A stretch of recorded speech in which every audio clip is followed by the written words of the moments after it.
Bienvenidos a este espacio de clase de integración práctica de la materia Química General e Inorgánica.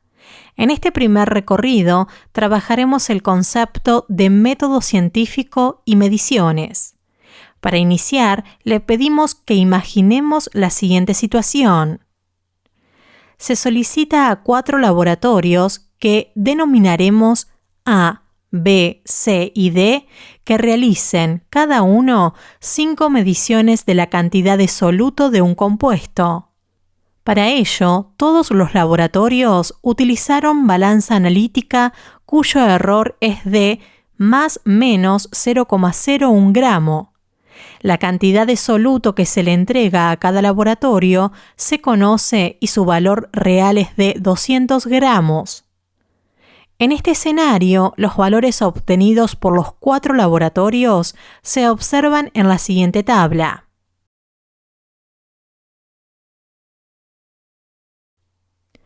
Ahora bien, nos queda preguntarnos lo siguiente. ¿Qué nos indican los valores obtenidos por los laboratorios? La materia presenta propiedades que se pueden expresar de manera cualitativa. Estas ayudan a describir ciertas propiedades como por ejemplo, su color, olor, sabor y estado físico. También podemos analizar otras que se catalogan como cuantitativas. Estas son características que se pueden medir y expresar en cantidades, como por ejemplo, la temperatura, la densidad, la masa o el volumen, entre otras. Por todo ello, podemos decir que la medición es una operación que sirve para determinar magnitudes de un objeto o sustancia en relación a otro que sirve de patrón, que es definido por un consenso. Es decir, compara el valor de una magnitud dada con la respectiva unidad estándar. En este sentido, las propiedades que se miden se las mide comparándolas con una unidad estándar definida en reuniones internacionales, con el objetivo de unificar universalmente las unidades. Los símbolos, reglas y definiciones de las mediciones se denomina Sistema Internacional de Unidades. Este sistema consta de un conjunto de 7 unidades básicas o fundamentales y de unidades derivadas. En química, las mediciones más utilizadas son la temperatura, la masa, el volumen, la densidad, la concentración, entre otras. Por otro lado, 2 son los aspectos más importantes a tener en cuenta cuando se realiza una medición: el valor obtenido en la medición y la confiabilidad de ese resultado o incerteza. Por su parte, la incertidumbre o incerteza de la medición está vinculada a 2 conceptos: la precisión y la exactitud. La primera de ellas se refiere a qué tan cerca están las mediciones tomadas entre ellas. La segunda considera a qué tan cerca están del valor real las mediciones tomadas. La siguiente imagen muestra esta relación de una manera mucho más gráfica.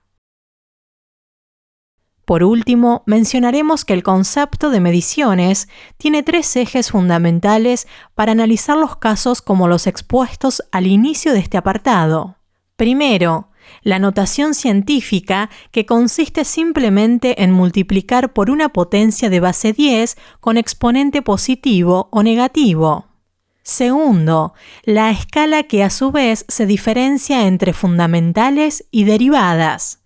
Las primeras son formadas por la longitud, masa, temperatura, etc. Las escalas derivadas formadas por volumen, densidad, etc. Por último, las cifras significativas. Representan una magnitud o cantidad que tiene un significado real. Las cifras significativas dan un sentido de la precisión de un resultado. A partir de todo lo que hemos desarrollado hasta aquí, ¿qué podemos decir de los valores obtenidos por los diferentes laboratorios en el caso expuesto? ¿Fueron precisos? ¿Fueron exactos? ¿Qué laboratorio fue el más confiable? A continuación, podemos ver una imagen que grafica de manera sintética estas respuestas. podemos observar que el laboratorio D es el que tiene alta precisión y exactitud con sus resultados, mientras que el laboratorio B tiene alta exactitud pero baja precisión. El laboratorio A la inversa del B y el laboratorio C se encuentra por debajo de todos, ya que sus resultados muestran una baja exactitud y baja precisión.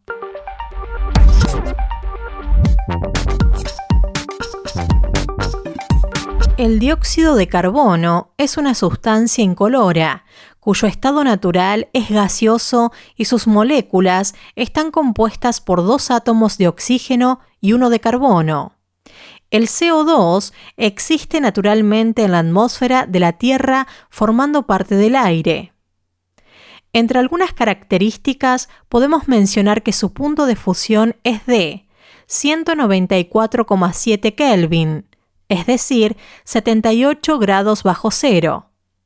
Su densidad es de 1,976 kilogramos por metro cúbico y su punto de ebullición es de 216 Kelvin, es decir, 57 grados bajo cero.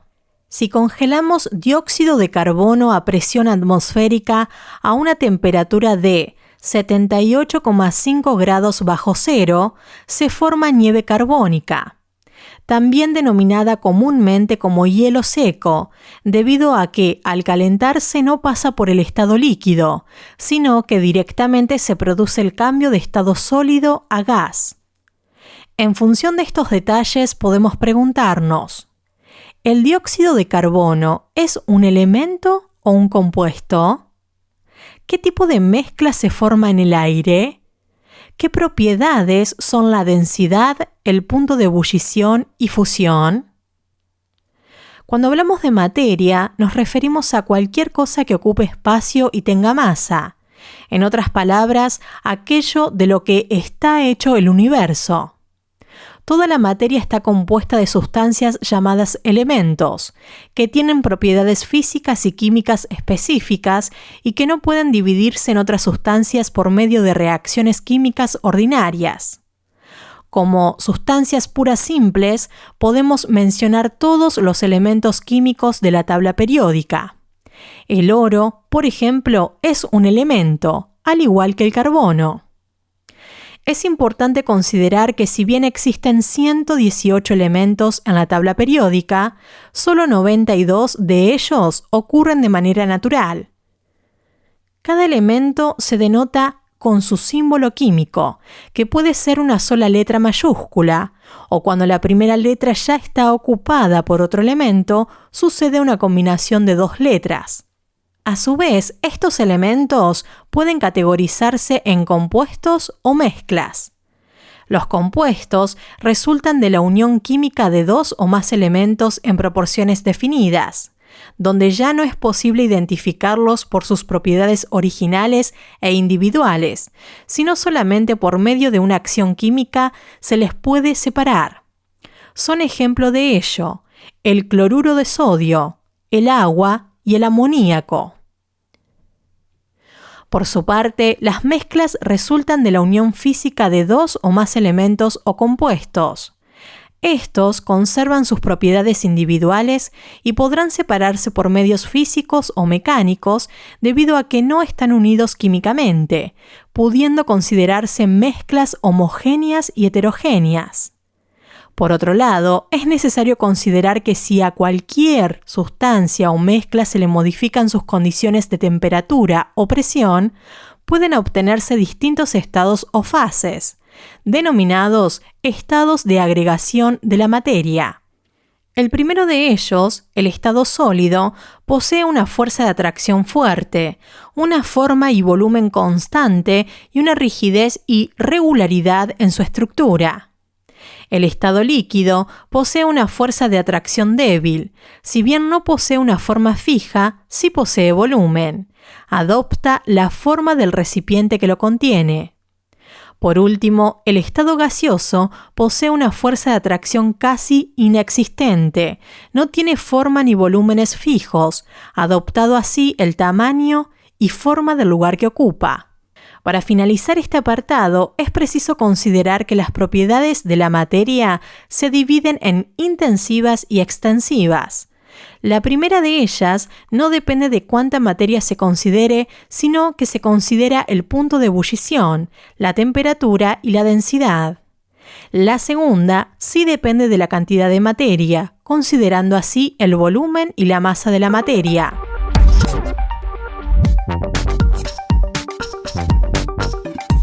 Podemos clasificar y ordenar las ondas electromagnéticas de acuerdo a sus diferentes longitudes de onda y frecuencias. Llamamos a esta clasificación el espectro electromagnético. La figura siguiente muestra este espectro, que consiste de todas las clases de radiación electromagnética que existen en nuestro universo. Como podemos ver, el espectro visible, es decir, la luz que podemos ver con nuestros ojos, es tan solo una pequeña fracción de las diferentes clases de radiación que existen. A la derecha del espectro visible encontramos las clases de energía que son menores en frecuencia y por lo tanto mayores en longitud de onda que la luz visible. Estas clases de energía incluyen los rayos infrarrojos, IR, que son ondas de calor emitidas por los cuerpos térmicos, las microondas y las ondas de radio. Estos tipos de radiación nos rodean constantemente, no son dañinos, pues sus frecuencias son muy bajas. A la izquierda del espectro visible encontramos los rayos ultravioleta, UV, los rayos X y los rayos gamma. Estas clases de radiación son dañinas para los organismos vivos, pues tienen frecuencias extremadamente altas y por lo tanto mucha energía. Es por esta razón debemos cuidarnos, por ejemplo, de bloquear los rayos UV provenientes del Sol y que para prevenir que los rayos X penetren otras áreas del cuerpo distintas de las que requiere visualizarse, un técnico de rayos X coloca una placa de plomo sobre nosotros. Los rayos gamma son los más dañinos, pues son los más altos en frecuencia y en energía. Afortunadamente, nuestra atmósfera absorbe los rayos gamma que provienen del espacio y así nos protege del daño. A todo ello nos preguntamos, ¿qué caracteriza a una onda electromagnética? Comparemos los rayos gamma y rayos X. ¿Cómo se relaciona la frecuencia y la longitud de onda? Avanzamos para contestar estas preguntas. Las ondas son simplemente perturbaciones en un medio físico particular o en un campo, que resultan en vibraciones u oscilaciones. La subida de una ola en el océano, junto con su caída subsecuente, son simplemente una vibración o oscilación del agua en la superficie del mar. Las ondas electromagnéticas son similares pero también distintas, pues de hecho consisten en ondas que oscilan perpendicularmente la una de la otra. Una de las ondas es un campo magnético que oscila, la otra un campo eléctrico que oscila. Una onda tiene un valle que es el punto más bajo, posee además una cresta, es decir, el punto más alto. La distancia vertical entre la punta de la cresta y el eje central de la onda se conoce como amplitud. Esta es la propiedad asociada con el brillo o intensidad de la onda. La distancia horizontal entre dos crestas o valles consecutivos de la onda se conoce como longitud de onda. La cantidad de la onda conocida como frecuencia describe el número de longitudes de onda completas que pasan por un punto dado del espacio en un segundo. La unidad del Sistema Internacional de Unidades para la Frecuencia es el Hertz. Como te imaginarás, la longitud de onda y la frecuencia son inversamente proporcionales. Es decir, mientras más corta sea la longitud de onda, más alta será la frecuencia y viceversa. Esta relación está dada por la ecuación que mostramos a continuación. En este sentido, lambda es la longitud de onda en metros y UN es la frecuencia.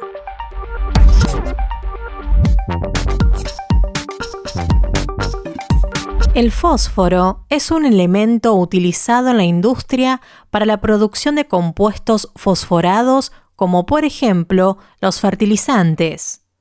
Antes de la preparación de cualquier compuesto, de cualquier reacción, se deben conocer las características de los elementos, su número atómico, su peso, su estado de oxidación y su configuración electrónica. En este sentido, para nuestra explicación, utilizaremos la configuración electrónica del fósforo, que se puede ver a continuación. Con ello nos preguntamos, ¿qué nos indica la configuración electrónica? ¿Por qué es importante para las reacciones químicas? ¿Tiene alguna relación con el número atómico? Avanzamos para trabajar con estos interrogantes. Un átomo está compuesto de dos regiones.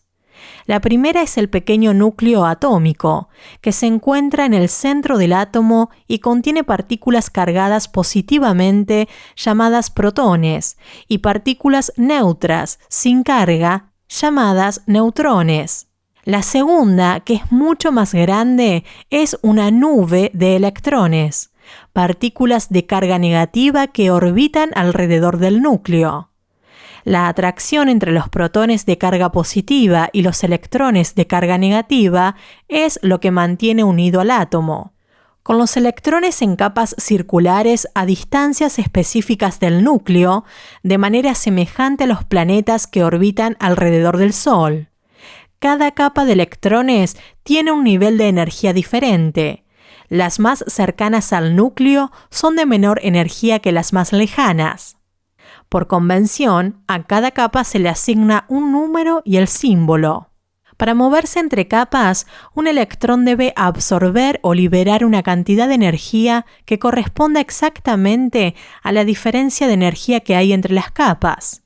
Las capas de electrones de un átomo se rellenan de adentro hacia afuera, donde los electrones llenan las capas de menor energía más cercanas al núcleo antes de moverse hacia las capas exteriores de mayor energía. La capa más cercana al núcleo, 1N, puede contener 2 electrones. La segunda, 2N, puede contener 8 y la tercera, 3N, hasta 18 electrones. El número de electrones de la capa externa de un átomo particular determina su reactividad o tendencia a formar enlaces químicos con otros átomos. A esta capa externa se le conoce como capa de valencia y a los electrones que se encuentran dentro de ella se les llama electrones de valencia.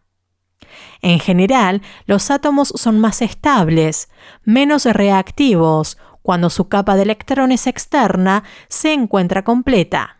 Por todo ello podemos decir que la configuración electrónica es la manera en que están dispuestos los electrones alrededor del átomo. Los electrones se distribuyen en los átomos formando capas alrededor del núcleo denominadas capas electrónicas o también niveles energéticos.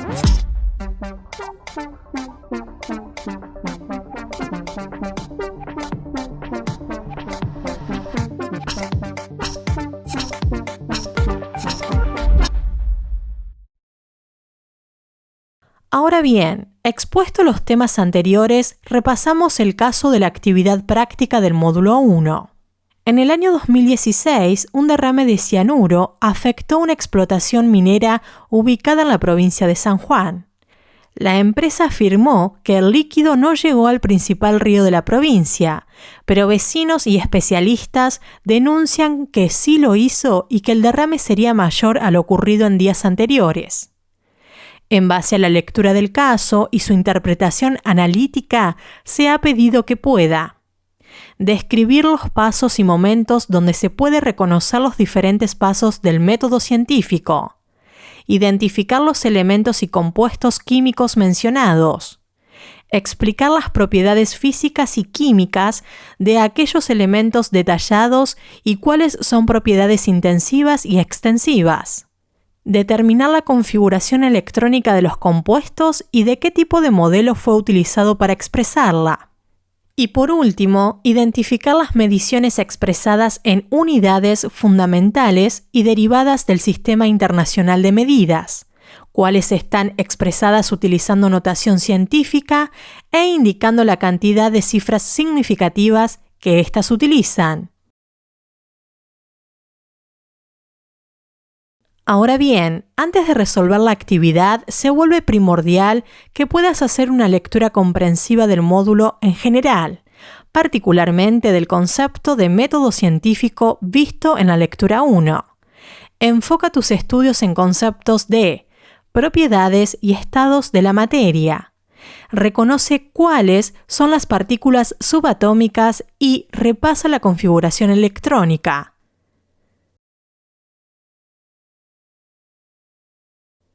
Para el primer punto debiste haber considerado los siguientes pasos: observación, hipótesis, experimentación, análisis y conclusión. Con respecto a los elementos y compuestos químicos mencionados en el caso, se representan los siguientes: elementos: uranio, zinc, arsénico, bario, cadmio, cromo o cobalto, manganeso y aluminio. Compuestos: sulfatos, cloruros y cianuro. En cuanto a las propiedades físicas, químicas, extensivas e intensivas del arsénico, podemos mencionar propiedades físicas: el color, el punto de fusión, el punto de ebullición y la densidad. Propiedades químicas: la toxicidad. Propiedades intensivas, físicas: el color, el punto de fusión, el punto de ebullición y la densidad. Por último, los resultados expresados en notación científica fueron: la cantidad de litros derramados, 2,24 por 105 litros, donde se observan 3 cifras significativas. El límite máximo aceptado de presencia de arsénico en agua, 1 por 10 menos 2 gramos por litro, donde se observa una cifra significativa. Las medidas expresadas en unidades fundamentales y derivadas del Sistema Internacional de Medidas fueron: unidades fundamentales, grados Kelvin; unidades derivadas, gramo por litro.